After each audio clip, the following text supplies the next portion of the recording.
eastern Wisconsin, east central Rock County, and south central Wisconsin until 3:15 p.m. At 2:45 p.m., a severe thunderstorm capable of producing a tornado was located 7 miles south of Whitewater, moving northeast at 40 miles per hour. Hazard: tornado. Source: radar indicated rotation. Impact: flying debris will be dangerous to those caught without shelter.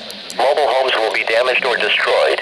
Damage to roofs, windows, and vehicles will occur. Tree damage is likely. This dangerous storm will be near Montwanago, East Detroit, and Potter Lake around 3:15 p.m. Other locations impacted by this tornadic thunderstorm include Millard, Richmond, Tibbetts, Updell's Corners, LaGrange, and Troy Center. Take cover now. Move to a basement or an interior room on the lowest floor of a sturdy building. Avoid windows.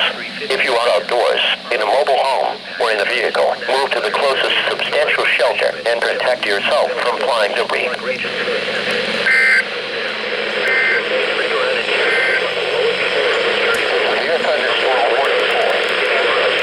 In a mobile home or in a vehicle, move to the closest substantial shelter and protect yourself from flying debris.